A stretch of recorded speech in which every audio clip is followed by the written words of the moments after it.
आज हम बात करेंगे हज के 5वें दिन की, यानी कि 12 जिल हज में आपको स्टेप बाय स्टेप करना क्या है और क्या क्या जिम्मेदारियां हैं आपकी। अब देखिए, हज के 5वें दिन में आपको हर काम करते वक्त वक्त का बहुत ध्यान रखना पड़ेगा। इसी वीडियो में हम बात करेंगे कि आज 12 जिल हज को आपको अजीजिया वापस कैसे जाना है। पैदल जाना ज़्यादा बेहतर है या बसेस से जाना ज़्यादा बेहतर है और उसका सही वक्त क्या है। आज इसी वीडियो में हम बात करेंगे कि हज के ये जो 5 दिन है इसमें आपको वाईफाई कहाँ मिलेगा, उसको कनेक्ट कैसे करना है और यूज़ कैसे करना है। चलिए वीडियो शुरू करते हैं। मैं तालिब सुबहानी हज ट्रेनर एक बार फिर आपका इस नई वीडियो में खैर मकदम करता हूँ। अगर आप मेरे चैनल पर नए हैं तो मैं आपसे दरख्वास्त करता हूँ कि मेरे चैनल को सब्सक्राइब कीजिए, लाइक कीजिए, शेयर कीजिए और जो भी हाजी हैं आपके कॉन्टेक्ट में उनको ये वीडियो फॉरवर्ड कीजिए ताकि उनको फ़ायदा हो तो आपको भी दुआएं मिलेंगी। सबसे पहले हम बात करते हैं कि हज के 5वें दिन यानी कि 12 जिल हज को आपको स्टेप बाय स्टेप क्या क्या काम अंजाम देने हैं और वक्त का बड़ा ध्यान रखना है। देखिए, 12 जिल हज को भी आपको तीनों शैतानों को कंकड़ियाँ मारनी है। छोटे शैतान को 7 कंकड़ी, फिर मजले को मारें, बड़े शैतान को 7 कंकड़ी। और आज भी जो अफजल वक्त है वो जवाल के बाद का है, यानी कि जोहर के बाद आप कंकड़ी मारना ज़्यादा बेहतर है। अब आप जब कंकड़ी मारने जाएं तो ये जहन में रखें कि अब आपको क्या डिसाइड करना है, क्या अजीजिया जाना है या मीना वापस आना है। अगर आपका इरादा ये है कि हम कंकड़ी मार के तीनों शैतानों को कंकड़ी मार के और पैदल ही अजीजिया निकल जाएं, जो कि मेरी नज़र में बेस्ट तरीका है, तो एक तरीका तो ये हुआ। दूसरा है कि आप ये सोच कर जाएं कि हम कंकड़ी मार के मीना वापस आएंगे, फिर अपने खैमे में रहेंगे और बसेस का इंतज़ार करेंगे, फिर बस के ज़रिए अजीजिया जाएंगे। दूसरा तरीका ये हो गया, इसके बारे में आगे बात करेंगे। अगर आपने 10 जिल हज को या 11 जिल हज को तवाफ़ ज़ियारत नहीं किया है तो आज असर से पहले आपको तवाफ़ ज़ियारत मुकम्मल करना है। तो उसका सही तरीका यह है कि तवाफ़ ज़ियारत के लिए आप फजर की नमाज के बाद यानी 4 या 4:30 बजे तवाफ़ ज़ियारत के लिए निकल जाएं और चाहें तो कंकड़ी मारते हुए चले जाएं। अफजल वक्त नहीं है, चाहें तो आप इस अरकान से फारिग हो जाएंगे, क्योंकि रास्ता वही है तवाफ़ ज़ियारत पर जाने का जो मैंने पिछली वीडियो में बताया था। तो तवाफ़ ज़ियारत पर जाने के लिए आप कंकड़ी मारते हुए भी जा सकते हैं या जब वापस आएँ तो कंकड़ी मारते हुए आ सकते हैं, लेकिन वो तरतीब बिगड़ जाएगी क्योंकि आप जब आएंगे तो आपको फिर मीना वापस आके फिर जमरात पे जाना पड़ेगा। क्योंकि ऐसा नहीं है कि आप तवाफ़ ज़ियारत करके आएँ और फिर कंकड़ी मारने के लिए आप जमरात में घुस जाएं, क्यों वहाँ एंट्री अलाउ नहीं होती है। तो फिर आपको, क्योंकि पहले छोटे शैतान को कंकड़ी मारनी है, फिर बीच वाले को, फिर बड़े को, तो आपको फिर मीना वापस आना पड़ेगा, फिर अपने कैंप से फिर जाना पड़ेगा, तो ये बहुत लंबा पड़ेगा। तो सबसे पहले हम बात कर लेते हैं कि अगर आपका इरादा पैदल अजीजिया जाने का है तो उसका तरीका यह है कि आप जोहर के बाद यानी 2 या 3 बजे आप अपने खैमे से निकलें, अपना तमाम सामान उठाएं। आज बड़े बैग जमरात पे अलाउ होते हैं, यानी बड़े बैग लेकर अगर आप जाएंगे तो वो मना नहीं करेंगे। तो आप अपना पूरा सामान लेकर जाएं और पहले छोटे शैतान को 7 कंकड़ी मारें, फिर मजले को मारें और फिर बड़े को मारें। और वही पहले जब छोटे शैतान को मारेंगे तो लेफ्ट में आके दुआ करेंगे, फिर मजले शैतान को जब मारेंगे दुआ करेंगे, बड़े को मार के दुआ नहीं करेंगे। फिर आप सीधे निकल जाएं और यू टर्न ले लें। जब यू टर्न लेंगे आप तो आप मस्जिद कैफ वाले रास्ते पे आ जाएंगे, यानी कि आपके सीधे हाथ की तरफ मस्जिद कैफ होगी। जैसे ही मस्जिद कैफ ख़त्म होगी तो ये रास्ता पिछले 3 दिन में बंद रहता है, लेकिन आज ये रास्ता खोल दिया जाता है। इसके बराबर से राइट को जब टर्न लेंगे मस्जिद कैफ ख़त्म होने के बाद तो टनल आपको एक नज़र आएगी, उस टनल में घुस जाइए। वो टनल करीब 1 किलोमीटर लंबी है। जब टनल ख़त्म होगी तो वो अजीजिया शुरू हो जाता है। अब आप मोबाइल में लोकेशन देख लें अपनी बिल्डिंग की, क्योंकि आपकी बिल्डिंग टनल के फ़ौरन बाद भी हो सकती है और हो सकता है 1 या 1.5 किलोमीटर दूर हो। तो आप लोकेशन देख लें आपकी बिल्डिंग किधर है, आप पैदल जा सकते हैं। ये बेस्ट तरीका है, इसमें आपको परेशानी नहीं होगी। दूसरा तरीका यह है कि आप कंकड़ी मार के मीना वापस आ जाएं, फिर बसेस का इंतज़ार करें। और यहाँ बसेस लेट आती हैं, एक एक करके आती हैं, फिर सब हाजी उसमें घुसना चाहते हैं और बड़ी गिच पिच हो जाती है। तो आपको याद है आपने मुजदलफा से 70 कंकड़ियां उठाई थी, लेकिन आपने 70 कंकड़ियां तो इस्तेमाल ही नहीं करी, जबकि कोई वजह तो थी कि हमने आपसे 70 कंकड़ियां उठवाई थी। वो यहाँ काम आएंगी। देखिए, अगर आपने गुरूब आफ्ताब तक मीना नहीं छोड़ा तो आपको लाजमी है 13 जिलहज को मीना में क़याम करना, और फिर 13 में जब आप रुकेंगे फिर तीनों शैतानों को 7-7 कंकड़ियां मारेंगे। तो देखिए, पहले दिन आपने यानी 10 जिलहज को 7 कंकड़ियां मारी, 11 जिलहज को 21 मारी, 7-7-7, 12 जिलहज को 7-7-7-21 मारी, 21 दूनी 42 और 7 49 हो गए। अब एहतियातन अगर कोई, हो सकता है बसेस की वजह से भी या तबीयत खराब हो जाए या और किसी वजह से आपको 13 में रुकना पड़े मीना में, तो 21 कंकड़ियां जो हमने ज़्यादा आपसे उठवाई थी वो आपको 13 जिलहज को काम आएंगी। तो 49 और 21 कितनी हो गई? 70 हो गई। तो ये कैलकुलेशन होता है कंकड़ी 70 उठवाने का।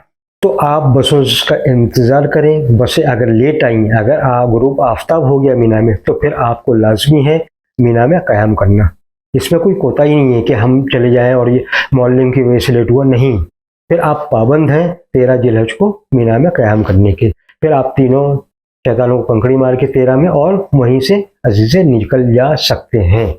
अब देखिए, हज के तमाम अरकान हो गए आपके, सब वाजिबात भी कंप्लीट हो गई, फ़र्ज़ भी पूरे कर लिए माशाल्लाह आपने। अब एक वाजिब रह गया, वो है तवाफ़ विदा। जब आप मक्का छोड़ेंगे, घर की वापसी होगी, तब आपको तवाफ़ विदा करना है। तवाफ़ विदा में वो आखिरी तवाफ़ होगा खाने काबा का। फिर तवाफ़ विदा के बाद फिर आप खाने काबा की तरफ ना जाएं। और देखिए, तवाफ़ विदा में सिर्फ सिंपल तरीके से जैसे आपने नफली तवाफ़ करते हैं वैसे ही तवाफ़ करना है, लेकिन थोड़ा जज्बाती तवाफ़ होता है ये, क्योंकि आपको पता नहीं अल्लाह ये नसीब दोबारा करे या ना करे। वैसे हम तो यही दुआ करते हैं कि आपको बार बार नसीब करे और बार बार आप आएँ, लेकिन इस सफ़र का ये आखिरी तवाफ़ होगा तो थोड़ा जज्बाती हो जाता है इंसान कि खाने काबा के साथ चक्कर लगाने, उस सरज़मीं पे सजदा करना, उसके सामने बैठ के दुआ मांगना। तो अच्छे से दुआ मांगिएगा और दुआ कीजिएगा कि अल्लाह बार बार आपको यहाँ इस जगह बुलाए। अब देखिए, हज के 5 दिनों में आपको वाईफाई कहाँ मिलेगा, कैसे इस्तेमाल करना है और उसका सही तरीका क्या है। देखिए, मिना, अराफात, मुज़दलिफ़ा में आपको सब जगह वाईफाई के सिग्नल मिलेंगे। जब आप वाईफाई ऑन करेंगे तो ज़ैन, मोबाइली और एसटीसी तीनों के सिग्नल मिलेंगे। आप उसको कनेक्ट करने का तरीका ये है कि जब आप उसको क्लिक करेंगे तो एक प्रोफाइल खुल के आएगी कि आपका वीज़ा नंबर क्या है, आपका पासपोर्ट नंबर क्या है, आपका नाम क्या है, आपका कंट्री का मोबाइल नंबर क्या है, यानी जिस कंट्री के आप हैं तो आपका कंट्री का मोबाइल नंबर क्या है। जब आप वो डालेंगे तो आपके पास एक टेक्स्ट मैसेज आएगा, उस पर OTP आएगा। OTP डालिए, वो वाईफाई कनेक्ट हो जाएगा। तो क्योंकि वाईफाई बहुत स्लो चलेगा, क्योंकि लाखों लोग उसको इस्तेमाल कर रहे हैं, तो आप तीनों वाईफाई कनेक्ट कर लीजिएगा, एसटीसी का भी, ज़ैन का भी और मोबाइली का है, और चेंज करके देखते रहिए। जिसका स्पीड अच्छी आए उसको आप कनेक्ट कर सकते हैं, लेकिन तीनों जगह और तीनों नेटवर्क को कनेक्ट करने का यही तरीका है। हो सकता है खैमे में जब वहाँ अंदर हो वहाँ सिग्नल ना आए, लेकिन सड़कों पर सिग्नल अच्छे आते हैं। अब देखिए, जो जवान हाजी हैं और जो पढ़े लिखे हाजी हैं, उनकी इन 5 दिनों में बड़ी ड्यूटीज़ हैं, बड़ी जिम्मेदारियां हैं। उनको कम पढ़े लिखे हाजी और बूढ़े हाजियों का ख्याल रखना है। ऐसा ना हो कि आप अपने में ही मस्त हो जाएं और सबको भूल जाएं। देखिए, आपकी इबादत जब भी अच्छे से होगी जब आप दूसरों की मदद करेंगे। और मैंने देखा है जो दूसरों की मदद करते हैं फिर वो आके अज़ीज़िया में बताते हैं, मियाँ हमें तो कहीं तकलीफ ही नहीं हुई। और जो स्मार्ट बंदे होते हैं, जो पढ़े लिखे भी हैं, स्मार्ट बन रहे हैं, वो सबसे ज़्यादा रोते हैं। तो इसलिए मैं आपको ताकीद कर रहा हूँ, हो सकता है आपको बुरा लगे, अपनी स्मार्टनेस अज़ीज़िया में छोड़ के जाइएगा, साथ लेके मत जाइएगा। जो भी आपके अंदर स्मार्टनेस है या जो चालाकियाँ हैं वो अज़ीज़िया में छोड़ के जाइएगा, क्योंकि अल्लाह सब जानता है।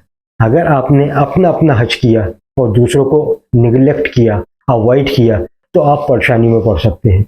मैंने देखा है बड़े बड़े बूढ़े लोग दूसरों की मदद में लगे हुए हैं और बड़े खुश मिजाजी से और बड़े अच्छे से उन्होंने हज किए।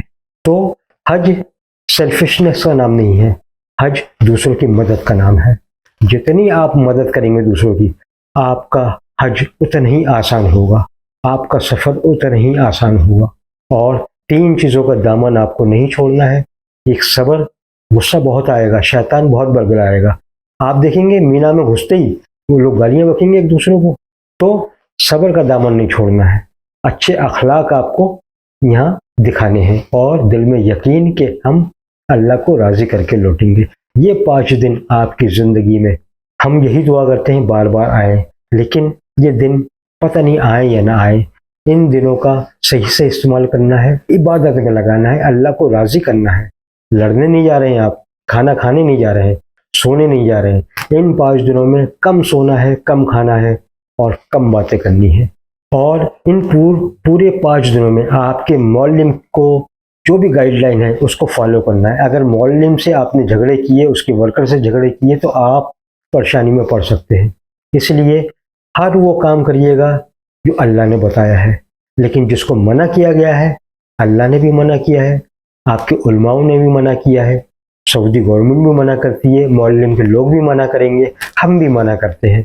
वो काम मत कीजिएगा वरना आप परेशानी में पड़ जाएंगे। मौलिम की जो भी गाइडलाइंस हैं, जो टाइमिंग वो डिसाइड है उनको, अराफात ले जाने के, मुज़दलिफ़ा ले जाने के, जमरात ले जाने के, वो आपको फॉलो करने पड़ेंगे। देखिए नेक्स्ट वीडियो में जो बहुत इंपॉर्टेंट होगी आप लोगों के लिए, क्योंकि अब हज के बाद घर की वापसी होगी। बहुत से लोग मदीना चले जाएंगे, बहुत से लोग अपने वतन वापस आएंगे।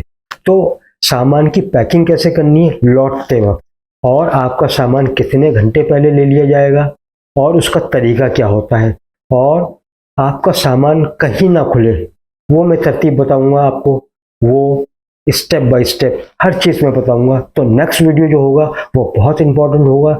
रिटर्न आपका लगेज कैसे होगा और वापसी आपसे आपकी कैसे होगी, पूरे अजीज़ा से लेके, अगर आप जद्दा जा रहे हैं पूरा सफ़र बताऊंगा मैं आपको, अगर आप मदीना जा रहे हैं तो मदीना का जिक्र करेंगे, फिर मदीना से अगर आपकी फ़्लाइट है तो वो भी बताएंगे।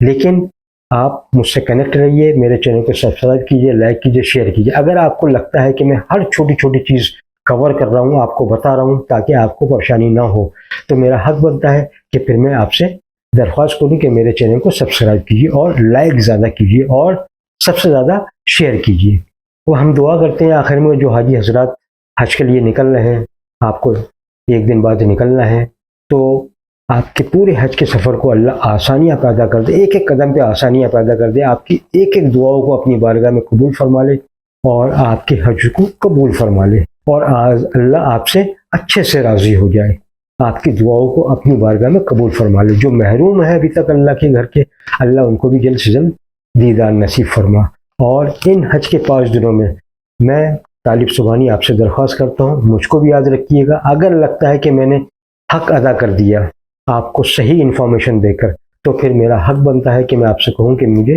दुआओं में याद रखिएगा, मेरी फैमिली को भी याद रखिएगा, मेरे बच्चों को भी याद रखिएगा। अल्लाह आपको जज़ाए खैर देगा और आपके हज को आसानी से पूरा करेगा इंशाअल्लाह। आमीन सुम्मा आमीन। और जो बीमार हैं, जो सऊदी अरब में हैं, बीमार हैं, अल्लाह उनको शिफाए कामिला अता फरमा और उनके हज को अच्छे से मुकम्मल फरमा। और जो फौत हो गए हैं वहाँ पर, अल्लाह उनको जन्नत में आला से आला मकाम अता फरमा और उनके मुतअल्लिन को सब्र अता फरमा। आमीन सुम्मा आमीन। आप भी कमेंट बॉक्स में कम से कम आमीन लिख दीजिए, और जो भी सवाल हैं आपके हज के मुतालिक आप करते रहिए, मैं आपको जवाब देता रहूँगा। मीना, अराफात, मुज़दलिफ़ा में जब चाहेंगे आप मुझे व्हाट्सएप पे वॉइस मैसेज करें, मैं इंशाअल्लाह आपको जवाब दूंगा। अभी तक के लिए इतना ही। अल्लाह आपका निगहबान।